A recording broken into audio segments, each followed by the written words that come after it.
Premier partage dans cette thématique, c'est donc le chemin vers l'honneur. Dites avec moi, le chemin vers l'honneur. Le thème donc c'est base d'honneur. Je crois. Qu'est-ce qu'un base? Nous avons heureusement donc ici. D'abord, de façon que quand on vase, c'est un contenant. Mais voici une bonne image, voici dans un vase. De façon pragmatique, ça doit contenir quelque chose. Et notre texte, nous dit, dans 2 Timothée 2, à partir du verset 19, verset 20, pardon.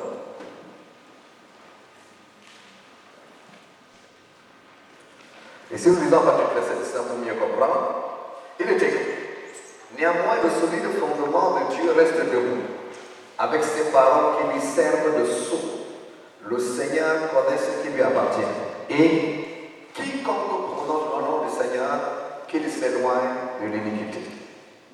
Dans une grande maison, il n'y a pas seulement des vases d'or et d'argent, mais il y en a aussi de bois et de terre. Les uns sont des vases d'honneur et les autres sont d'un usage vil. J'espère qu'à la fin, on a fait l'enregistrement. Ok, merci. Alors, il dit, verset 21, si donc quelqu'un se conserve pur en s'abstenant de ces choses, dans les choses qui ont été évoquées dans les textes antérieurs,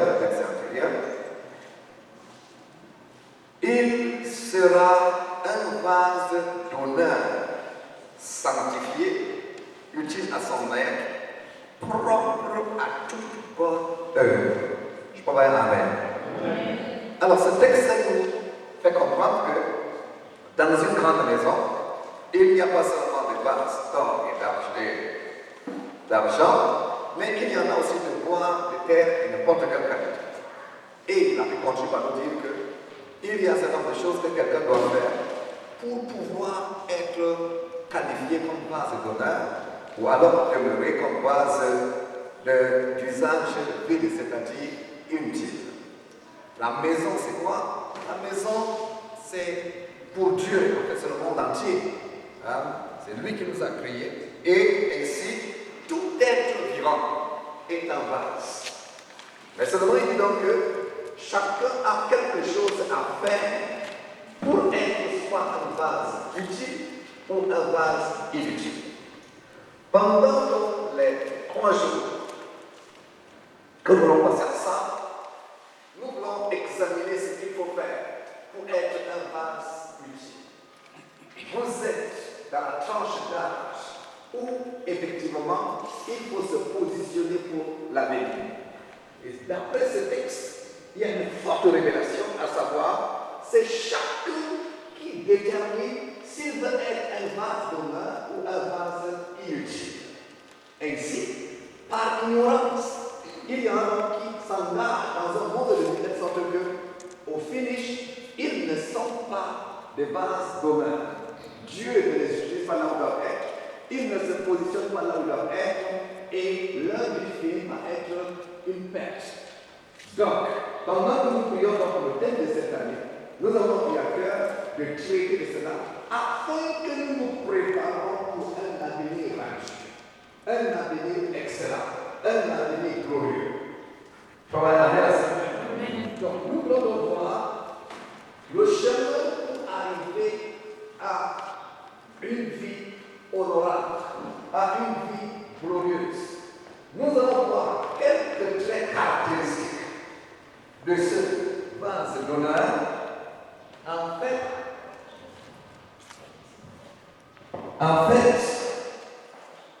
pendant tout le camp, il sera question de traiter cette thématique d'une manière ou d'une autre. Donc, ce matin, le chemin vers les vases d'honneur. Le chemin vers l'honneur. D'abord, qu'est-ce que l'honneur? L'honneur, c'est le contraire de la honte. Très simple. On dit soit quelqu'un est honoré ou alors quelqu'un est humilié. Je crois qu'il y a personne ici qui souhaite être humilié. Amen. Amen. Vous êtes ici sur la terre pour être honoré. Vous êtes ici sur la terre pour être une célébrité. Et je crois qu'avant la fin de ce camp, quelqu'un va être célébré au nom de Jésus. Tout ce qui a apporté dans l'humiliation, tout ce qui a apporté le déshonneur, sera transformé en célébrité au nom de Jésus-Christ.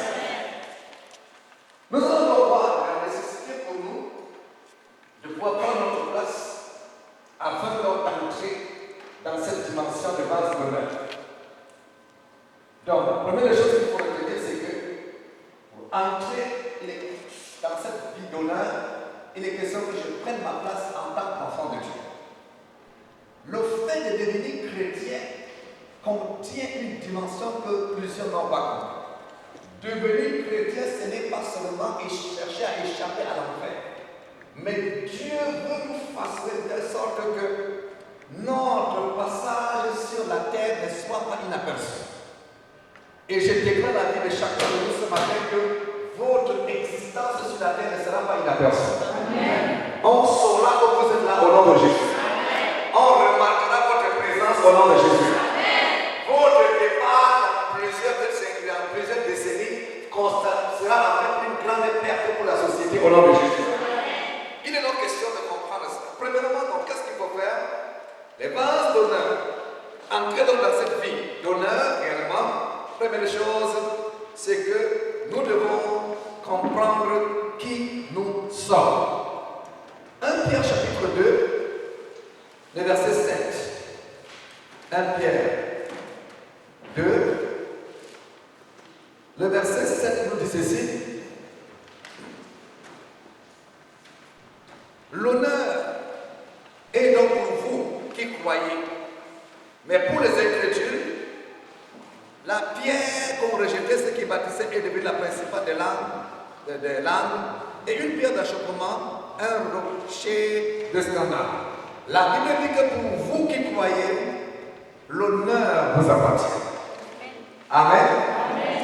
Qui dit chrétien, qui dit croyant, Dieu nous a destiné à entrer dans une vie d'honneur. Dites avec moi, je déclare, je suis destiné pour l'honneur et non pour l'humiliation. Pourquoi est-ce que la Bible dit que l'honneur est notre partage ou l'honneur doit être notre partage? Les bases d'honneur, les bases d'or que nous sommes, d'après la parole de Dieu, parce que nous sommes la parole de Dieu de côté. Quand on dit base d'or, ça signifie que c'est une base, c'est un vase de qualité, un vase de valeur, un vase précieux, vase d'une importance capitale. Et c'est ce que nous sommes. Et je rappelle que tout être humain sur la terre est un vase. Dieu nous a créés et il voudrait nous utiliser. Donc, quand la Bible dit que pour vous qui avez pris l'honneur et votre partage, ça signifie que quand Dieu vous regarde, il voit des êtres qui ont de la valeur, des êtres qui sont importants, des êtres d'une classe exceptionnelle. On va amen à cela. Nous avons été choisis justement parce que nous avons de la valeur. Une avec moi, je déclare, j'ai de la valeur, je suis précieux, je suis de qualité supérieure. Vous savez qu'il y a des êtres humains et des êtres humains. Mais pour vous qui êtes en contact avec Dieu, c'est question de comprendre quelle est votre identité. Dieu vous a choisi et vous a mis à part. Vous n'êtes pas comme tous les autres. Alléluia. Écoutez-moi très bien. La Bible dit, en tant que chrétien, le fait que vous ayez cru au Seigneur Jésus-Christ, la Bible dit que vous êtes devenus les temples de Dieu. Vous êtes devenus les habitations de Dieu. Vous ne ressentez pas comme ça, mais depuis le jour où vous avez dit, j'accepte Jésus comme mon Seigneur et mon Sauveur. Un temple, c'est quoi? Un lieu d'habitation, c'est quoi? C'est que Dieu est venu loger chez vous. Amen. Quelle est l'adresse de Dieu? Quand on demande chacun a une adresse. Maintenant, quand on demande l'adresse de Dieu, c'est où? Quand vous voulez chercher Dieu, on va où? La Bible dit que vous êtes devenu le temple de Dieu, l'habitation de Dieu. Donc si on cherche Dieu, ce n'est pas quelque part là, mais c'est dans votre cœur. Dieu est en vous. Est-ce que quelqu'un me suit? Quand vous vous réveillez, Dieu se réveille. Vous allez à l'école, Dieu part à l'école. Vous allez au travail, Dieu part à l'école. Dieu n'est pas quelque part. La Bible nous fait comprendre que nous avons par exemple ici, c'est le temple de Dieu, le lieu de culte. Mais quand on dit que je m'en vais chercher Dieu à l'église, c'est parce que vous portez Dieu en vous-même pour venir ici. Donc vous n'êtes pas n'importe qui. Une prise de conscience de cette réalité m'amène à me prendre en considération de façon différente. Le chrétien n'est pas n'importe qui. Tout avec ton voisin, dis le voisin. Tu n'es pas n'importe qui. Pointe le doigt, tout avec tes voisins. Tu n'es pas n'importe qui. Tu es l'habitation de Dieu. Tu portes Dieu en toi. Et c'est pour ça que tu es différent. Est-ce que tu peux célébrer ton voisin par sa acclamation?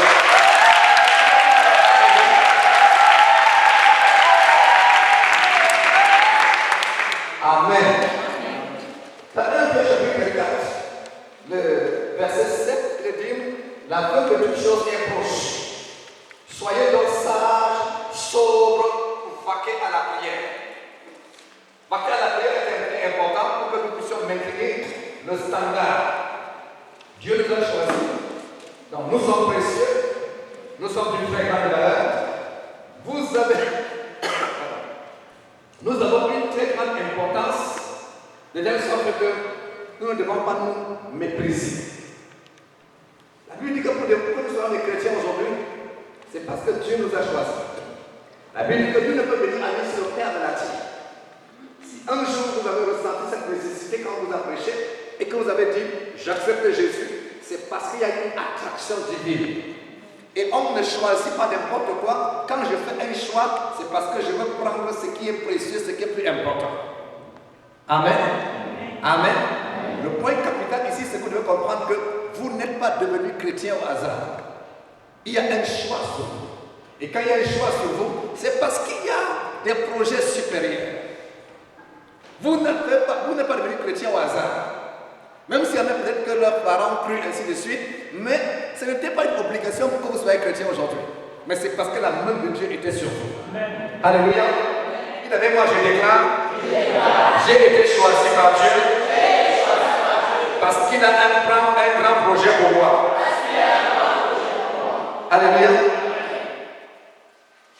Ainsi donc, pour devenir de ces bases d'honneur, pour tendre vers cette excellence, il est question que nous devons développer un certain nombre de caractères.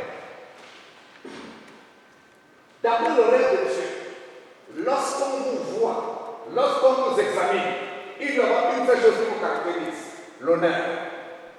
L'honneur, la qualité, la grandeur, l'excellence. Parce que vous êtes ceux-là qui représentent Dieu ici. On a deux types de bases: des bases d'honneur et des bases inutiles. Et lorsqu'il regarde sur ceux-là qui parlent de base d'honneur, il faut que dans tout ce qui les concerne, on puisse voir de l'honneur. Quand on voit des caractéristiques qu'on ne trouverait pas dans les bases d'honneur, mais plus dans les bases inutiles, alors, c'est-à-dire que nous blessons le cœur de celui qui nous a destinés à ça. Et nous sommes ici pour dire à Dieu que nous n'allons jamais le décevoir au nom de Jésus-Christ. Alléluia. Les bases d'honneur sont des personnes qu'on respecte. On respecte, on élève. Ça n'a rien à voir avec l'âge. Et même quand on tient compte de l'âge, il y a des milieux que je fréquente. Quand vous présentez, même si vous êtes parmi 1000 personnes, 1000 jeunes, il faut que vous soyez différents et qu'on puisse dire que celui-là, celle-là est différente. Et c'est ici que le Père sera honoré. Non seulement il habite en vous, mais du haut des cieux également, il a les regards sur vous. Ce qui doit vous caractériser donc, c'est l'honneur, c'est le respect. Quand on vous respecte, ça signifie qu'on respecte Dieu.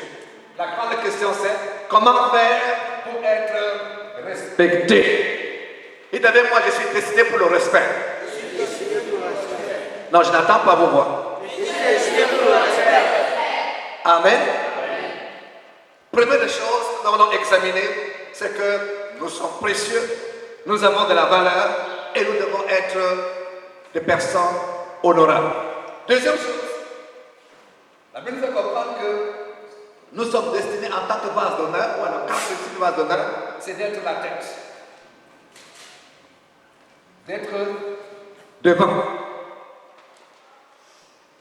Quand nous voyons la première parole adressée à l'homme par Dieu dans Genèse 1, verset 18, Dieu le bénit, Genèse 1, verset 18, notez cela. Dieu créateur et Dieu le bénit et dit, soyez bénis, soyez féconds, multipliez, dominez. Il a créé dans l'homme, la première créature était comme un vase d'honneur. Il avait tout investi en Adam. Et il a ainsi révélé la vision qu'il avait en fait pour l'homme. Et vous savez, en ce moment, Adam et Ève avaient une parfaite relation avec Dieu. Il les a donc destinés à être des dominateurs, à être devant. De toute la créature de Dieu, il n'y en avait pas qui était comparable à l'homme. C'est vrai, Dieu l'homme l'a donc déçu plus tard en se livrant au péché. Mais par Jésus-Christ, il nous a encore ramené à cette position initiale. Il dit à l'homme, je compte sur toi. Tu es mon représentant ici. Tu es Dieu ici-bas sur la terre. Tu as été créé pour la domination. J'ai investi mon meilleur en toi. Sagesse, tu l'as en abondance. Force, tu l'as en abondance.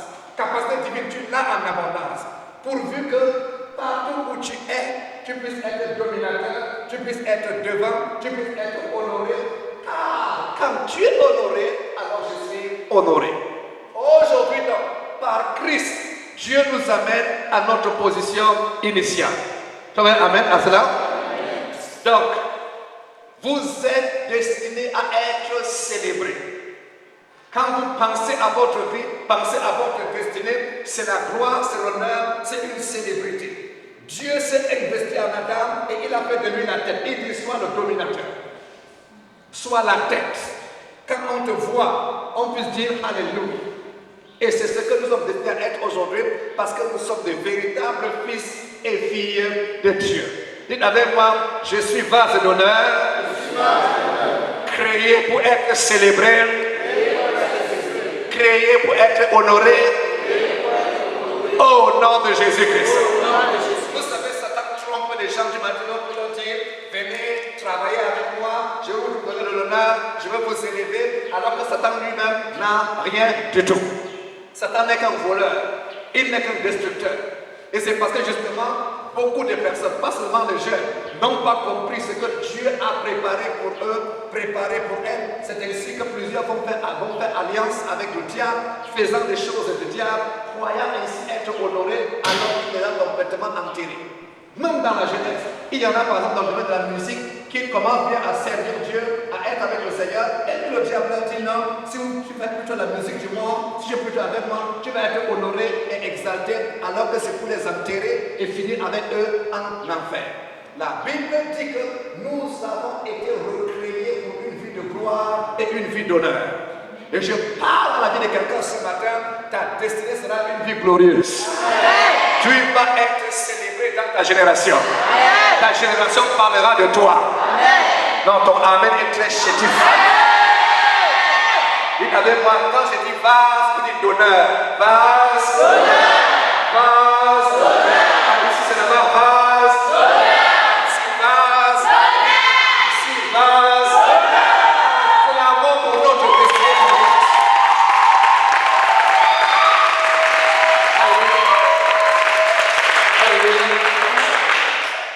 Nous sommes des vases d'honneur parce que nous portons Dieu en nous. Il y a des qualités que Dieu a investies en nous.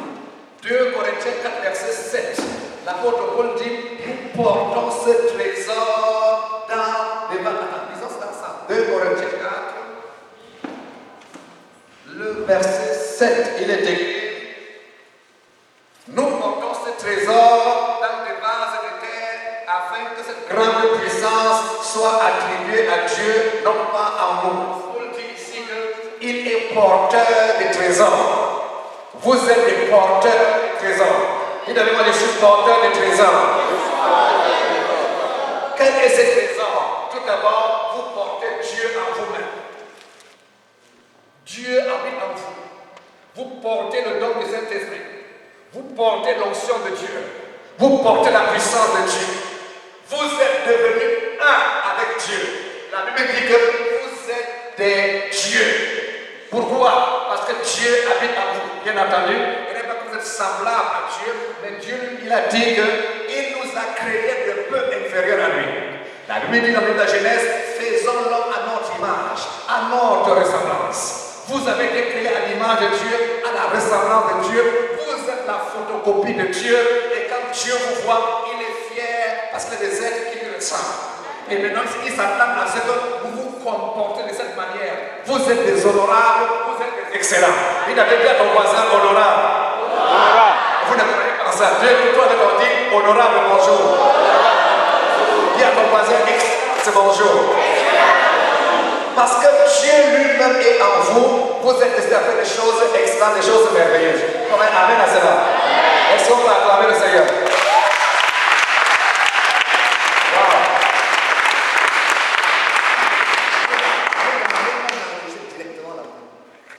Le micro a des problèmes, c'est pour ça. Là, c'est juste une aide. Oui, juste parce que quand c'est direct, la qualité est meilleure.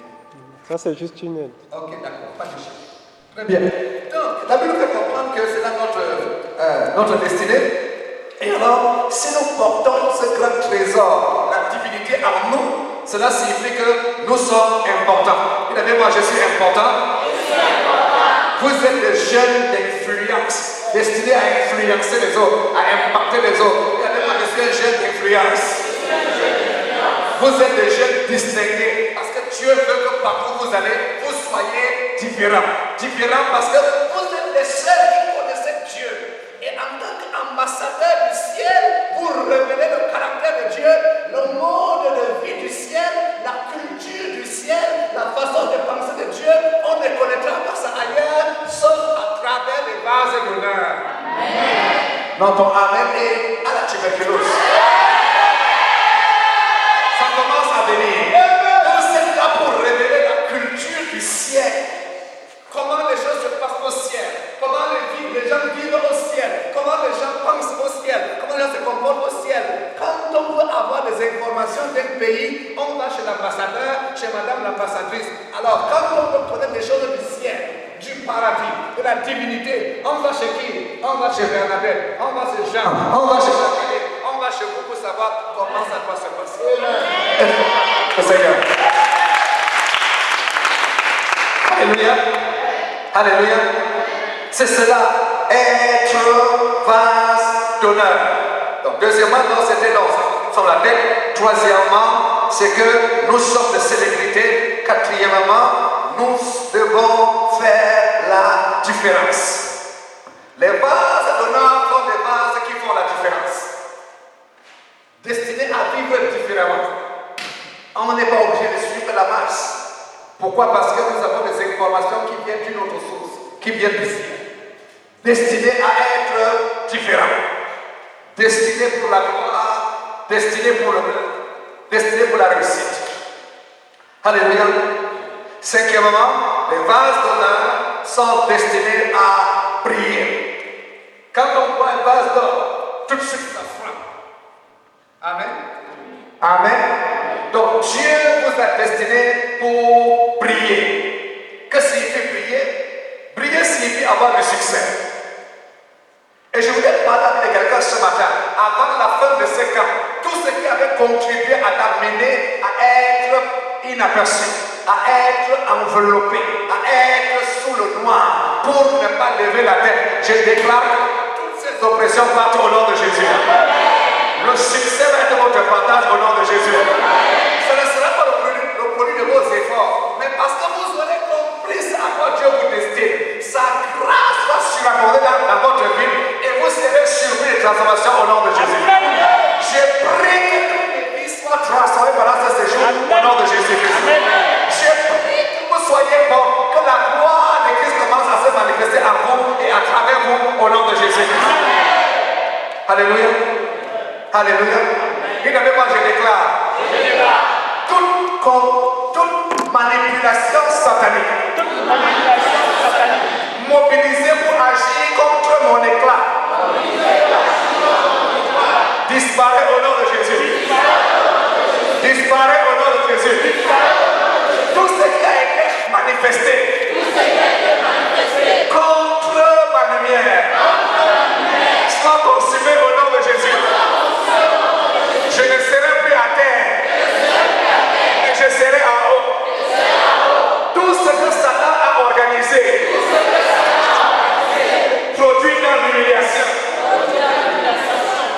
ce matin, assez, c'est assez.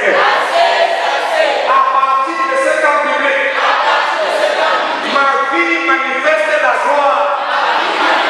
Ma vie manifeste la gloire. Au nom de Jésus. Amen.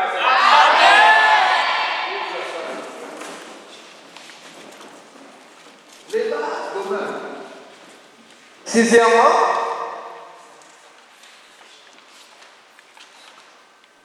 votre nom sera célébré à cause de vos exploits. Votre nom devra être célébré à cause de vos exploits. Je veux que nous puissions encore voyager. Je veux que nous puissions. Qu'est-ce que cherche? Il cherche quoi? Venez vous asseoir et